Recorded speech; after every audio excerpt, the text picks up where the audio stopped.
വിഷ്ണുവിനെ വിളിക്ക്. വിഷ്ണുവിനെ വിളിക്കാൻ. ആരിമുകിൽ പോലെ പെയ്ത തീത്തുള്ളികളെവിടെ? കാലനവെന്ന മൃത്യുഞ്ജയനെവിടെ? ഉലകത്തിൽ തുടിച്ച ശൈവതാളം പോലെ അശാന്തിയുടെ മേൽ ഇളങ്കാറ്റായി വീശിയ ശാന്തി മന്ത്രം പോലെ ശനിശാപ ദുരിതം തീർക്കാൻ വന്ന അവതാര രൂപം പോലെ മണ്ണിനെ പിണ്ണാക്കാൻ വന്ന മഹാമാന്ത്രികനെവിടെ? വിധിയെ തോൽപ്പിക്കാൻ വന്ന വീരസാഹസികനെവിടെ? വേട്ടക്കാരെ വേട്ടയാടുന്ന മഹാവേട്ടക്കാരൻ വന്നു. Yes commissioner.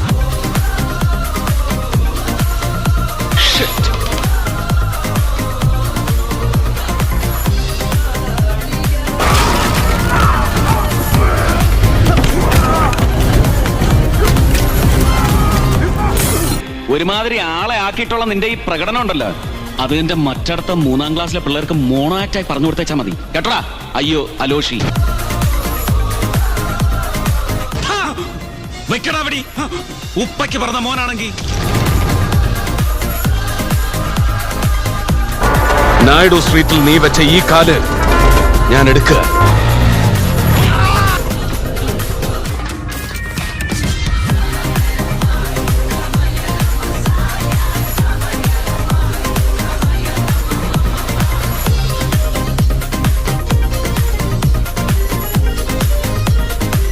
ആൺകുട്ടിയാ നീ, പക്ഷേ ഇതിങ്ങനെ അരഞ്ഞാണ ചരടെ കൊരുത്ത് കൊണ്ടു നടക്കാനല്ലാതെ കൊളുത്തി വലിക്കാൻ അറിയില്ല.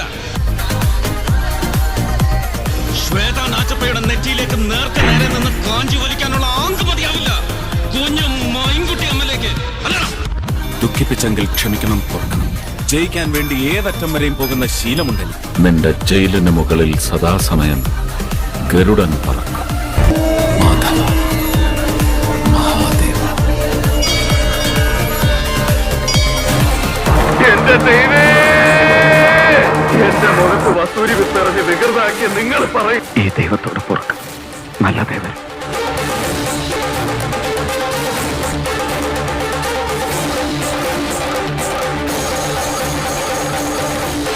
അണിഞ്ഞൊരുങ്ങിയ കോലങ്ങളെ, തീയിലിറങ്ങിയ തെയ്യങ്ങളെ, പട്ടും വളയും തന്ന നിങ്ങളോട് ഞാൻ യാത്ര പറയാം. എന്റെ ദൈവേ, അടുത്തുവരവളയാ.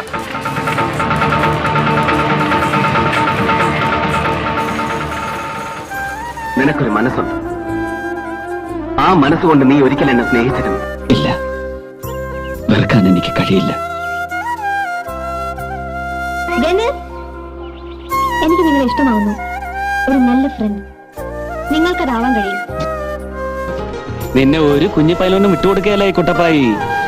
എനിക്ക് വേണം നിന്നെ. എന്നെ അറിയൂല്ലേ?